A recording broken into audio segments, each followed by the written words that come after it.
অভাগী যেদিকে যায় সেদিকে নাকি নদীও শুকিয়ে যায়। তো সেই রকম হচ্ছে আমার দশা। মানে আমার পিছনে হচ্ছে একটা পুকুর, আর হচ্ছে 10-15 ফিট মানে দূরত্ব। তো এইখানে হচ্ছে এই যে লম্বা একটা ড্রেন হচ্ছে, এটা কিন্তু ওই সরকারি ড্রেন। তো ওই ড্রেনটাও কিন্তু আমার বাড়ির ওখানে এসেই মানে শেষ হয়ে গেছে, ওর নাকি বরাদ্দ শেষ। মানে কতবার যে রিকোয়েস্ট করলাম যে যারা এই কাজগুলো করতেছিল সরকারের পক্ষ থেকে, তো মানে কোনোভাবেই নাকি আর এই যে 10-15 ফিট আগানো যাবে না, ওখানেই নাকি বরাদ্দ শেষ। যাই হোক, এখন ওই সবার ড্রেনের পানি জমে এসে আমার ওখানে জমে থাকে, বিভিন্ন রকমের মশা মাছি এগুলা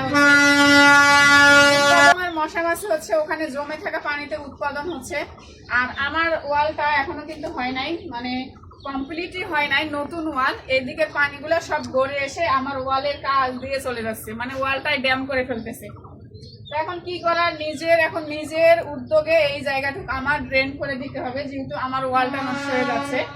তো মানুষও খুঁজে পাচ্ছি না, তো আপাতত হচ্ছে এই যে খুঁড়ে খুঁড়ে মানে ওই ড্রেনের লেভেল অনুযায়ী খুঁড়ে খুঁড়ে ড্রেন বানিয়ে এই পানিগুলা হচ্ছে পুকুরে দিব। সেই জন্যই এই যে এত কষ্ট করতেছি। আর মাটি কাটা কি যে কষ্ট, একমাত্র যে কাটে সেই বুঝতে পারে, তাছাড়া কেউ বুঝতে পারবে না। ঠিক আছে, আধা ঘন্টা ধরে মনে হয় এতটুকু মাটি কাটলাম, হাঁপাই গেলাম একবারে।